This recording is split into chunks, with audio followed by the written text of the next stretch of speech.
ಎಲ್ಲ ಗಣ್ಯರಿಗೂ ಮತ್ತು ವೇದಿಕೆಯ ಮುಂಭಾಗದಲ್ಲಿ ಆಸೀನರಾಗಿರುವಂಥ ಎಲ್ಲ ಸಾರ್ವಜನಿಕರಿಗೂ ಹಾಗೂ ನಮ್ಮ ಶಾಲೆಯ ಪ್ರೀತಿಯ ಮತ್ತು ವಿದ್ಯಾರ್ಥಿಗಳಿಗೂ 80ನೆಯ ಸ್ವಾತಂತ್ರ್ಯ ದಿನಾಚರಣೆಯ ಶುಭಾಶಯಗಳನ್ನು ಕೋರುತ್ತಾ ಇವತ್ತು 80ನೆಯ ಸ್ವಾತಂತ್ರ್ಯ ದಿನಾಚರಣೆಗೆ ನಾವು ಕಾಲಿಟ್ಟಿದ್ದೇವೆ. ಈ ಒಂದು ಸ್ವಾತಂತ್ರ್ಯ ಸಿಗ್ಬೇಕಂದ್ರೆ ನಾವೆಲ್ಲ ಎಷ್ಟು ಶ್ರಮ ಅದ ಅನ್ನೋದನ್ನ ನಾವೆಲ್ಲರೂ ಬಲ್ಲವರಾಗಿದ್ದೇವೆ. ಈಗ ನಮ್ಮ ದೇಶಕ್ಕೆ 1947 ಆಗಸ್ಟ್ 14ರ ಮಧ್ಯರಾತ್ರಿ ನಮ್ಮ ದೇಶ ಸ್ವತಂತ್ರ ಆಯಿತು. ಅಂದಿನಿಂದ ಇಂದಿನವರೆಗೆ ನಾವೆಲ್ಲರೂ ಸ್ವತಂತ್ರದ ಅಡಿಯಲ್ಲಿ ಅತ್ಯಂತ ವೈಭವದಿಂದ ಬದುಕ್ತಾ ಇದ್ದೇವೆ. ಇದೆಲ್ಲ ಬರಲಿಕ್ಕೆ ಕಾರಣ ಯಾರು ಅನ್ನೋದನ್ನ ಈಗಾಗಲೇ ನಮ್ಮ ಮುದ್ದು ಮಕ್ಕಳು ಛದ್ಮವೇಷದ ಮೂಲಕ ತಮ್ಮ ಮುಂದೆ ಪ್ರದರ್ಶಿಸಿದ್ರು.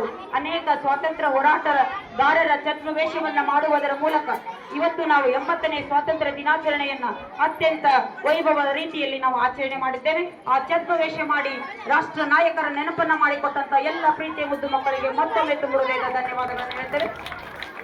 ಇವತ್ತು ಇನ್ನು ಮುಂದೆ ನಮ್ಮ ಆಗಸ್ಟ್ 15 ವಿಷಯವನ್ನು ಕುರಿತು ನಮ್ಮ ಶಾಲೆಯ ಮುದ್ದು ವಿದ್ಯಾರ್ಥಿಗಳು 3 ಭಾಷೆಯಲ್ಲಿ ಕನ್ನಡ, ಇಂಗ್ಲಿಷ್ ಮತ್ತು ಹಿಂದಿ 3 ಭಾಷೆಯಲ್ಲಿ ತಮ್ಮ ಭಾಷಣವನ್ನ ಮಾಡಲಿದ್ದಾರೆ. ತಾವೆಲ್ಲರೂ ಆ ಮಕ್ಕಳ ಪ್ರೀತಿಯ ಭಾಷಣವನ್ನು ಆಲಿಸಬೇಕಾಗಿ ನಮ್ಮಲ್ಲಿ ಕೇಳ್ತಾ ಇದ್ದೇವೆ.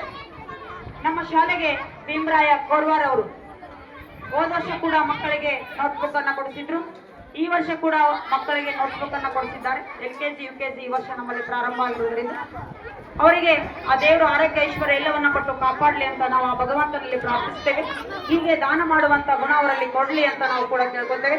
ಮಲ್ಲಯ್ಯನಕಟ್ಟಿ ಅಧ್ಯಕ್ಷರಾಗಿ ಇನ್ನು ಹೆಚ್ಚಿನ ಉನ್ನತ ಮಟ್ಟವನ್ನು ಅವರು ಪಡ್ಕೊಳ್ಳಿ, ಹೆಚ್ಚಿನ ಅಧ್ಯಕ್ಷ ಸ್ಥಾನವನ್ನು ಪಡ್ಕೊಳ್ಳಿ ಅನ್ನುವಂತ ಮಾತನ್ನ ಕೂಡ ಈ ಸಂದರ್ಭದಲ್ಲಿ ಹಾರೈಸ್ತಾ ನಮ್ಮ ಅವರು ಕೊಟ್ಟಂತ 35 ನೋಟ್ಬುಕ್ ಗಳನ್ನ LKG UKG ಮಕ್ಕಳಿಗೆ ಕೊಟ್ಟಿದ್ದಾರೆ. ನಮ್ಮ LKG UKG ಮಕ್ಕಳು 35 ಈ ವರ್ಷ ನಮ್ಮ ಶಾಲೆಗೆ ದಾಖಲಾಗಿದ್ದಾವೆ. ಅದೊಂದು ದೊಡ್ಡ ಸಾಧನೆ, ಜೋರಾದ ಚಪ್ಪಾಳೆ ಬರಲಿ ನಮ್ಮ ಈ LKG UKG ವಿದ್ಯಾರ್ಥಿಗಳು. ಈ ವರ್ಷ ಪ್ರಾರಂಭವಾಗಿದೆ ನಮ್ಮ LKG UKG ಶಾಲೆ. ಇದು KPS ಶಾಲೆ ಆಗುವಂತಹ ಒಂದು ಅವಕಾಶ ನಮ್ಮ ಬೆಳಗಾವಿ ಶಾಲೆಗೆ ಬಂದಿದೆ. ಮುಂದೊಂದು ದಿನ 9 ಮತ್ತು 10ನೇ ತರಗತಿ ಕೂಡ ನಮ್ಮ ಶಾಲೆಯಲ್ಲಿ ಆಗಿದೆ. ಅಪ್ ಟು LKG ಇಂದ 10th ವರೆಗೆ ನಮ್ಮ ಶಾಲೆ ಕಂಗೊಳಿಸ್ತಾ ಇದೆ ಅನ್ನೋದಕ್ಕ ಈ ವರ್ಷ LKG UKG ಸಾಕ್ಷಿಯಾಗಿದೆ ಅನ್ನೋದನ್ನ ನಾವು ನೋಡಬೇಕಾಗಿರುವಂಥದ್ದು.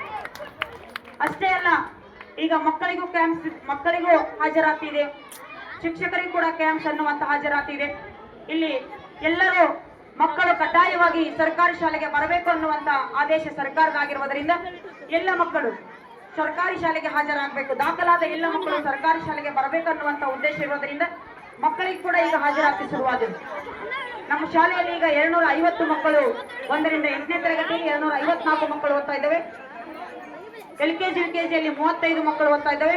ಟೋಟಲ್ 280 ಮಕ್ಕಳು ನಮ್ಮ ಶಾಲೆಯಲ್ಲಿ ಇದ್ದಾವೆ. 80ರಿಂದ 85 ಮಕ್ಕಳು ಇನ್ನೂ ದಾಖಲಾಗುವಂತವ್ರು ಇನ್ನೂ ಇದ್ದಾರೆ. ಆದರೆ ಅದು ಲೈನ್ ಸರ್ವರ್ ಬಂದಾಗಿರೋದ್ರಿಂದ ಇನ್ನೂ ದಾಖಲಾತಿ ಪ್ರಕ್ರಿಯೆ ನಡೀತಾ ಇದೆ. ಇಷ್ಟೆಲ್ಲ 280 ಮಕ್ಕಳನ್ನು ಹೊಂದಿದಂತ ಈ ಶಾಲೆಗೆ ಸಮುದಾಯದ ಕೈ ಜೋಡಣೆ ಇದ್ದಾಗ ಮಾತ್ರ ಅದು ಪ್ರಗತಿ ಹೊಂದಲಿಕ್ಕೆ ಸಾಧ್ಯ ಆಗ್ತದೆ. ಪದೇ ಪದೇ ಭಾಷಣದಲ್ಲಿ ನಾವು ಮಾತಾಡ್ತೇವೆ. ಪದೇ ಪದೇ ನಾವು ಭಾಷಣದಲ್ಲಿ ಹೇಳೋ ಉದ್ದೇಶ ಒಂದೇ, ನಿಮ್ಮ ಮನ ಮುಟ್ಲಿ ನಮ್ಮ ಮಾತು ಅನ್ನುವಂಥದ್ದು. ನಿಮ್ಮ ಮನ ಮುಟ್ಟಿದಾಗ ಮಾತ್ರ ಈ ಒಂದು ಶಾಲೆ, ಇಲ್ಲಿರುವಂತ ಮಕ್ಕಳು ಪ್ರಗತಿ ಹೊಂದಲಿಕ್ಕೆ ಸಾಧ್ಯ. ನೀವೆಲ್ಲ ಬರ್ತೀರಿ ಕಾರ್ಯಕ್ರಮ ನೋಡ್ಲಿಕ್ಕೆ. ನಿಮ್ಮ ಮುದ್ದು ಮಕ್ಕಳ ಕಾರ್ಯಕ್ರಮ ಇನ್ನು ಮುಂದೆ ನಡೀತಾ ಇದೆ. ಸಾಂಸ್ಕೃತಿಕ ಕಾರ್ಯಕ್ರಮ, ಸುಂದರವಾದ ನೃತ್ಯಗಳೊಂದಿಗೆ ನಿಮ್ಮ ಮಕ್ಕಳು ಕಂಗೊಳಿಸ್ತಾ ಇದ್ದಾರೆ. ಅವರೆಲ್ಲರನ್ನ ನೋಡಲಿಕ್ಕೆ ಬಂದಾಗ ನೀವುಗಳು ಖುಷಿ ಪಡ್ತೀರಿ. ಹಾಗೆ ನಮ್ಮ ಶಾಲೆ ಉನ್ನತ ಮಟ್ಟಕ್ಕೆ ಕೊಂಡೊಯ್ಯುವ ಸಂದರ್ಭದಲ್ಲಿ ಕೂಡ ನಿಮ್ಮ ಒಂದು ಕೈ ಇರಬೇಕು ಅನ್ನುವಂಥದ್ದು ನಮ್ಮೆಲ್ಲರ ಆಶೆ ಆಗಿದೆ ಎನ್ನುವಂಥದ್ದು. ಯಾಕಂದ್ರೆ ಈ ವರ್ಷ LKG UKG ಚಾಲು ಆಗಿದೆ. ದ್ವಿಭಾಷಾ ಮಾಧ್ಯಮ ಭಾಷಾ ಶಿಕ್ಷಣ ಚಾಲು ಆಗಿದೆ. 1ರಿಂದ 5ನೇ ತರಗತಿ ಮಕ್ಕಳಿಗೆ ನಾವು ಇಂಗ್ಲಿಷ್ ನಲ್ಲಿ ಬೋಧನೆಯನ್ನ ಮಾಡ್ತಾ ಇದ್ದೇವೆ. ಹಾಗಾಗಿ ಇನ್ನು ನಮ್ಮ ಶಾಲೆಯಲ್ಲಿ 25 ಮಕ್ಕಳು ನಮ್ಮ ಶಾಲೆಯಿಂದ ಬೇರೆ ಶಾಲೆಗೆ ಹೋಗ್ತಾ ಇದ್ದಾರೆ. ಆಲ್ರೆಡಿ ಕ್ಯಾಂಪ್ಸ್ ಬಂದ ಮೇಲೆ ನಮ್ಮ ಶಾಲೆಗೆ 230 ಮಕ್ಕಳು ಹಾಜರಾಗ್ತಾ ಇದ್ದಾರೆ ಸತತವಾಗಿ, ಕಡ್ಡಾಯವಾಗಿ. 255ರಲ್ಲಿ ಇನ್ನು 25 ಮಕ್ಕಳು ನಮ್ಮ ಶಾಲೆಗೆ ಬರ್ತಾ ಇಲ್ಲ. ಅವರು ಕೋಚಿಂಗ್ ಹೋಗ್ತಾ ಇದ್ದಾರೆ. ಅವರು ನಮ್ಮ ಶಾಲೆಯಲ್ಲಿ ಸತತವಾಗಿ ಗೈರಾಗ್ತಾ ಇದ್ದಾರೆ. ಮುಂದೆ ನೀವು ಬಂದು ನಮ್ಮ ಮಗುವಿನ TC ಕೊಡ್ರಿ ಅಂತಂದಾಗ ನಾವು ಫೇಲ್ ಅಂತ ರಿಸಲ್ಟ್ ಕೊಡ್ಬೇಕಾಗ್ತದೆ 1 ವರ್ಷ ಆದ್ಮೇಲೆ. ಯಾಕಂದ್ರೆ ನಾವೇನು ಮಾಡೋಕ್ ಆಗೋದಿಲ್ಲ. ಈಗ ಅವಾಗ ಏನೋ ಅವಕಾಶ ಇತ್ತು, ನಾವು ತಿದ್ದಿ ಏನೋ ಒಂದು ನಮ್ಮವರನ್ನ ಭಾವನೆಯಿಂದ 2 ದಿನ 3 ದಿನ ಹಾಜರಿ ಹಾಕಿ ನಾವೇನೋ ಪಾಸ್ ಮಾಡುವಂತ ಒಂದು ಸಾಧ್ಯತೆ ಇತ್ತು. ಆದ್ರೆ ಈಗ ನಿರಂತರ ಹಾಜರಿ ಬಂದ ಮೇಲೆ ನಾವೇನು ಮಾಡ್ಲಿಕ್ಕೆ ಅಸಾಧ್ಯ ಆಗಿದ್ದೇವೆ. ಅದಕ್ಕಾಗಿ ತಮ್ಮಲ್ಲಿ ಇನ್ನೊಂದು ಕಳಕಳಿ ವಿನಂತಿಯನ್ನ ಮಾಡ್ತೇವೆ. 25 ಮಕ್ಕಳು ನಮ್ಮ ಶಾಲೆಯಿಂದ ಹೊರಗಿದ್ದಾರೆ. ಯಾರಿದ್ದಾರೆ ಅಂತ ನಿಮ್ಗೆ ಗೊತ್ತಿದೆ. ಆತ್ಮಸಾಕ್ಷಿಯಾಗಿ ಪಾಲಕರು ಮುಂಭಾಗದಲ್ಲಿ ಕೂತ್ಕೊಂಡಿರಿ, ವೇದಿಕೆ ಮೇಲೆ ಕೂಡ ಕೂತ್ಕೊಂಡಿದ್ರಿ. ನಿಮ್ಮ ಮಕ್ಕಳು ಎಲ್ಲಿ ಹೋಗ್ತಾರೆ ಅನ್ನೋದು ನಿಮಗೆ ಗೊತ್ತಿದೆ. ಹಾಗಾಗಿ ದಯವಿಟ್ಟು ನಮ್ಮ ಶಾಲೆಯಲ್ಲಿ ಹೆಸರಿದೆ ಆ ಮಕ್ಕಳಿಗೆ. ಅದಕ್ಕೋಸ್ಕರ ತಾವೆಲ್ಲರೂ ಮನಸ್ಸು ಮಾಡಿ ಆ 25 ಮಕ್ಕಳನ್ನು ಕೂಡ ನಮ್ಮ ಶಾಲೆಗೆ ಕರೆ ತಂದಿದ್ದೇ ಆದರೆ ನಮ್ದು ಈಗ 85, 86, 87, 88% ದಿನ ನಿರಂತರ ಹಾಜರಾತಿ ಆಗ್ತಾ ಇದೆ. ಆ 25 ಮಕ್ಕಳು ಶಾಲೆಗೆ ಹಾಜರಾದರೆ 254 ಮಕ್ಕಳು ರಿಜಿಸ್ಟ್ರೇಷನ್ ಆಗಿದ್ದಾವೆ ನಮ್ಮ ಶಾಲೆಯಲ್ಲಿ ಮಕ್ಕಳು. ಅದರಲ್ಲಿ 230 ಮಕ್ಕಳು ಶಾಲೆಗೆ ಬರ್ತವೆ, ಇನ್ನು 25 ಮಕ್ಕಳು ಬರ್ತಾ ಇಲ್ಲ. ಹಾಗಾಗಿ ಆ 25 ಮಕ್ಕಳನ್ನು ಶಾಲೆಗೆ ಕರೆ ತಂದಿದ್ದೇ ಆದರೆ ನಿಜವಾಗ್ಲೂ ನಮ್ಮ ಶಾಲೆ 100% ದಾಖಲೆ ಆಗ್ಲಿಕ್ಕೆ ಸಾಧ್ಯ ಆಗ್ತದೆ. 100% ದಾಖಲಾತಿ, 100% ಹಾಜರಾತಿ ಆಗ್ತದೆ. ಆ ಉದ್ದೇಶಕ್ಕೋಸ್ಕರ ತಾವೆಲ್ಲರೂ ನಮ್ಮ ಈ ಮಿಣಸಿ ಕ್ಲಸ್ಟರ್ನಲ್ಲಿ 2 KPS ಶಾಲೆಗಳಾಗ್ತಾ ಇವೆ. ಒಂದು ಬೆಳಗಾನೂರು ಶಾಲೆ, ಇನ್ನೊಂದು ಶಿವಪುರ ಶಾಲೆ. ಈಗಾಗಲೇ ಶಿವಪುರ್ನಲ್ಲಿ 9ನೇ ತರಗತಿ ನಡೀತಾ ಇದೆ ಈ ವರ್ಷದಿಂದ. ಅದಕ್ಕೆ ನಮ್ಮಲ್ಲಿ ಕೂಡ ನೀವೆಲ್ಲರೂ ಪಂಚಾಯತಿ ಮೆಂಬರ್ಗಳು, ನಮ್ಮೂರಲ್ಲಿ 9 ಜನ ಮೆಂಬರ್ಗಳಿದ್ದೀರಿ. ಪದೇ ಪದೇ ನಿಮಗೆ ಮನವಿ ಮಾಡ್ತಾನೆ ಇದ್ದೇವೆ ನಾವು.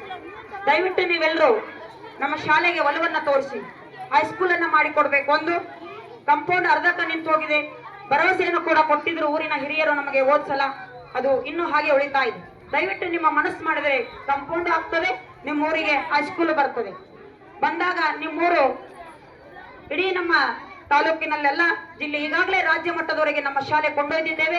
ಇನ್ನೂ ಹೆಚ್ಚಿನ ಸಾಧನೆ ಮಾಡಬೇಕು, ರಾಷ್ಟ್ರದ ಮಟ್ಟದವರೆಗೂ ನಮ್ಮ ಶಾಲೆ ಒಯ್ಯಬೇಕು ಅನ್ನೋದಾದ್ರೆ ಈ ಎಲ್ಲ ಶ್ರಮ ನಿಮ್ಮಿಂದ ಆಗ್ಬೇಕು ಅನ್ನುವಂಥದ್ದು ಕಳಕಳಿ ವಿನಂತಿಯನ್ನು ನಿಮ್ಮ ಮುಂದೆ ನಾವು ಮಾತಾಡ್ತಾ ಇದ್ದೇವೆ. ಇಷ್ಟೆಲ್ಲ ಹೇಳೋ ಉದ್ದೇಶ ಒಂದೇ, ಶಾಲೆ ಪ್ರಗತಿ ಆಗ್ಬೇಕು ಅನ್ನುವಂಥದ್ದು.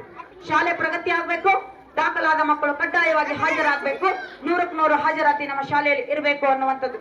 ಹಾಗಾಗಿ ಈ ಸಲ ನಮಗೆ ಡಿಪಾರ್ಟ್ಮೆಂಟ್ ಎಜುಕೇಶನ್ ಡಿಪಾರ್ಟ್ಮೆಂಟ್ಲಿಂದ ಮೊನ್ನೆ 6 ಡೆಸ್ಕ್ಗಳು ಕೂಡ ಬಂದಿವೆ. ಅವು ಬಹಳ ಚೆನ್ನಾಗಿ 38,000 ಅನುದಾನದಲ್ಲಿ 6 ಡೆಸ್ಕ್ಗಳನ್ನು ಅವರೇ ತಂದು ಶಾಲೆಗೆ ಇಳಿಸಿ ಫಿಟ್ ಮಾಡಿ ರಾತ್ರಿ 8 ಗಂಟೆಗೆ ಬಂದು ನಾವು ಅದನ್ನ ಫಿಟ್ ಮಾಡಿಸ್ಕೊಂಡು ನಮ್ಮ ಶಾಲೆಗೆ ಅದನ್ನ ಈಗಾಗಲೇ 2ನೇ ತರಗತಿ ಮಕ್ಕಳು ಅದರ ಮೇಲೆ ಕೂತ್ಕೊಂಡು ಖುಷಿ ಪಡ್ತಾ ಇದ್ದಾರೆ. ನೋಡಿ, ಅನುದಾನ ಸರ್ಕಾರ ಹೊಸ ಏನು ಸೌಲಭ್ಯಗಳು ಶಾಲೆಗೆ ಕೊಡ್ತಾ ಇದೆ. ಆ ಸೌಲಭ್ಯಗಳನ್ನು ಪಡ್ಕೋಬೇಕಂದ್ರ ಶಾಲೆಗೆ ಕಡ್ಡಾಯವಾಗಿ ಮಕ್ಕಳು ಹಾಜರಾಗ್ಬೇಕಂದ್ರ ಅದಕ್ಕೆ ಯಾರ ಶ್ರಮ ಅದ, ಅದಕ್ಕೆ ಯಾರ ಒಂದು ಬೆಂಬಲ, ಅದಕ್ಕೆ ಯಾರ ಪ್ರೀತಿ, ಅದಕ್ಕೆ ಯಾರ ವಿಶ್ವಾಸ ಅಂತಂದ್ರೆ ನಿಮ್ಮ ಪಾಲಕರ ನೀವು ಮನಸ್ಸು ಮಾಡ್ಬೇಕು. ಪಾಲಕರು ಕಡ್ಡಾಯವಾಗಿ ಮನಸ್ಸು ಮಾಡಿದ್ರೆ ಖಂಡಿತವಾಗ್ಲೂ ಮಕ್ಕಳು 100ಕ್ಕೆ 100 ಹಾಜರಾತಿ ಆಗ್ತಾರೆ ಎನ್ನುವಂಥದ್ದು. ಇನ್ನೊಂದು ಮೊನ್ನೆ ಪೇಪರ್ನಲ್ಲಿ ನೋಡಿದ್ವಿ ನಾವು, ಏನಪ್ಪಾ ಅಂತಂದ್ರ ಸರ್ಕಾರಿ ಶಾಲೆಯಲ್ಲಿ ಕಲ್ತಂತ ಮಕ್ಕಳಿಗೆ ಮುಂದೊಂದು ದಿನ 75% ಮೀಸಲಾತಿ ಸರ್ಕಾರಿ ಶಾಲೆಯಲ್ಲಿ ಮಕ್ಕಳಿಗೆ ಮುಂದಿನ ನಿಮ್ಮ ನೌಕರಿಗಾಗಿ ಇಟ್ಟಿದ್ದಾರೆ. ಪೇಪರ್ ಕೂಡ ನಾವು ನೋಡಿದ್ವಿ, ಖುಷಿ ಆಯ್ತು ನಮಗೆ. ಇನ್ನು ಬರ್ತದ ಪರಿಸ್ಥಿತಿ ಅಂದ್ರೆ ಯಾವ ಮಗು ಸರ್ಕಾರಿ ಶಾಲೆಯಲ್ಲಿ ಕಲ್ತದ ಆ ಮಗುವಿಗೆ ನೌಕರಿ ಕೊಡುವಂತ ಪರಿಸ್ಥಿತಿ ಇನ್ನೇನು ಸ್ವಲ್ಪ ಇನ್ನೊಂದು 5-6 ವರ್ಷದಲ್ಲಿ ಬರ್ತದೆ. ಇದು ಸತ್ಯವಾದ ಮಾತು, ನೆನಪಿಸಿಕೊಳ್ಳಬೇಕಾಗಿದೆ. ಅದಕ್ಕೋಸ್ಕರ ನೀವೆಲ್ಲರೂ ನಿಮ್ಮ ಮಕ್ಕಳನ್ನ ಕಡ್ಡಾಯವಾಗಿ ಶಾಲೆಗೆ ಕಳಿಸಿ. ಈ ಶಾಲೆ ಒಂದು ಜೀವಂತ ದೇವಾಲಯ. ಶಾಲೆಯಲ್ಲಿರುವ ಮಕ್ಕಳೇ ದೇವರು, ಶಿಕ್ಷಕರೇ ಅರ್ಚಕರು, ಶಾಲೆಯನ್ನು ನೋಡಲು ಬರುವ ಪಾಲಕರೇ ಭಕ್ತರು. ನೀವೆಲ್ಲರೂ ನಾವು ಈ ಮಾತು ಪದೇ ಸಂದರ್ಭದಲ್ಲಿ ಭಾಷಣದಲ್ಲಿ ಹೇಳ್ತೇನೆ, ಯಾಕಂದ್ರೆ ಹಾಗೆ ಇದೀವಿ ನಾವೆಲ್ಲರೂ. ಶಾಲೆ ಒಂದು ಜೀವಂತ ದೇವಾಲಯ ಇದೆ. ನೀವೆಲ್ಲ ಪಾಲಕರೇ ಭಕ್ತರು. ನಮಗೆ ನೀವು ಬಂದ್ರೆ ನೋಡಿ ಎಷ್ಟು ಚೆನ್ನಾಗಿ ಕಾಣಿಸ್ತಾ ಇದೆ ನಮ್ಮ ಶಾಲಾ ಆವರಣ. ಇವತ್ತು ದಿನ ನಾವು ನಮ್ಮ ಮಕ್ಕಳು ಇರ್ತೇವೆ.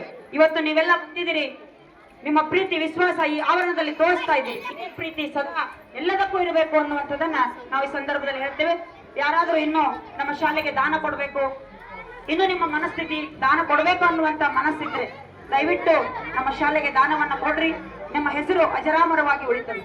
ಯಾಕಂದ್ರೆ ನಾವು ದುಡಿದ್ರಲ್ಲಿ ಸ್ವಲ್ಪ ದಾನವನ್ನ ಮಾಡಿದ್ರೆ ಆ ಭಗವಂತ ನಮಗೆ ಇನ್ನೂ ಹೆಚ್ಚಿನ ಸಂಪತ್ತನ್ನ ಕೊಡ್ತಾನೆ ಅನ್ನುವಂಥದ್ದನ್ನ ನಾವು ಮನಗಂಡಿದ್ದೇವೆ. ಅದಕ್ಕೋಸ್ಕರ ತಾವೆಲ್ಲರೂ ಶಾಲೆಯನ್ನ ಅಭಿವೃದ್ಧಿ ಮಾಡ್ಬೇಕಂದ್ರೆ ನೀವು ಕೂಡ ನಿಮ್ಮ ಕೈ ಇರಬೇಕು ಅನ್ನುವಂಥದ್ದು.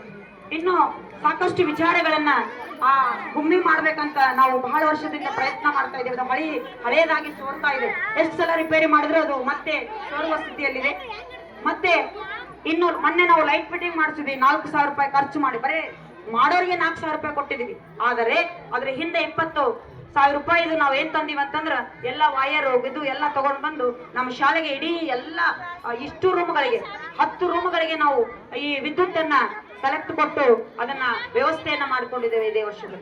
ಮತ್ತೆ ಇದೇ ನಮ್ಮ ಶಾಲೆಗೆ ಒಳಗಡೆ ಆಫೀಸ್ ಇನ್ನೂ ಯಾರು ಹೋಗಿಲ್ಲ, ನೀವು ಹೋಗಿ ನೋಡ್ರಿ ಎಷ್ಟು ಚೆನ್ನಾಗಿ ಆಗಿದೆ ಆಫೀಸ್. ಮ್ಯಾಟ್ ಹಾಕಿ ಹೊಸ ಚೇರ್ಗಳನ್ನ ತಂದು ಆ ಒಂದು ಆಫೀಸ್ ಅನ್ನ ಇನ್ನು ಹೆಚ್ಚು ಚೆನ್ನಾಗಿ ಮಾಡಿದ್ದೇವೆ. ಯಾಕೆ ಇಷ್ಟೆಲ್ಲ ಮಾಡ್ತಾ ಇದ್ದೇವೆ? ಪ್ರಗತಿ ಆಗ್ಬೇಕಾಗಿದೆ, ಚೆನ್ನಾಗಿ ಇರಬೇಕು ನಮ್ಮ ಶಾಲೆ. ನಮ್ಮ ಹೆಮ್ಮೆ ಬೆಳಗಾನೂರು, ನಮ್ಮ ಹೆಮ್ಮೆ ಇಡೀ ನಮ್ಮ ರಾಷ್ಟ್ರ ಮಟ್ಟಕ್ಕೆ ಒಯ್ಯಬೇಕು ಅನ್ನೋದು ನಮಗೆಲ್ಲರ ಕನಸಾಗಿದೆ. ಆ ಕನಸಕ್ಕೆ ನೀವೆಲ್ಲರೂ ಕೈ ಜೋಡಿಸಿ ಅಂತ ಮತ್ತೊಮ್ಮೆ ತಮ್ಮಲ್ಲಿ ಕಳಕಳಿ ವಿನಂತಿಯನ್ನ ಮಾಡ್ತೇನೆ. ಯಾಕಂದ್ರೆ ನಿಮ್ಮ ಮುದ್ದು ಮಕ್ಕಳು ಸರ್ಕಾರಿ ಶಾಲೆಯ ಕಲ್ತಂತವ್ರು ಎಷ್ಟೋ ಜನ ವಿದ್ಯಾರ್ಥಿಗಳು, ಇಬ್ರು ಮಕ್ಕಳು ನಮ್ಮ ಶಾಲೆಯಲ್ಲಿ 1ರಿಂದ 5ನೇ ತರಗತಿ ಓದಿ ಮುರಾರ್ಜಿ ಶಾಲೆಗೆ ಆಯ್ಕೆಯಾಗಿದ್ದಾರೆ. ಯಾವ ಕೋಚಿಂಗು ಕೂಡ ಹೋಗಿಲ್ಲ ಆ ಮಕ್ಕಳು. ಒಂದು ಜೋರಾದ ಚಪ್ಪಾಳೆ ಬರಲಿ ಆ ಮಕ್ಕಳಿಗೆ.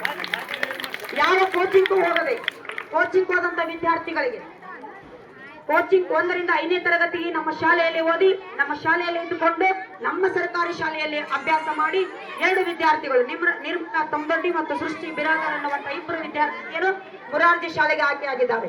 ಒಬ್ಬರು ಇಲ್ಲಿ ಸಂಗಮೇಶ್ವರ ಉಚ್ಚಕೋಡನ ಶಾಲೆಯಲ್ಲಿ ಕಲಿತಾ ಇದ್ದಾರೆ, ಇನ್ನೊಬ್ರು ಯಾದಗಿರಿ ಜಿಲ್ಲೆಯ ಕಾಳೆಬೆಳಗೊಂದ ಶಾಲೆಗೆ ಆಯ್ಕೆಯಾಗಿದ್ದಾರೆ.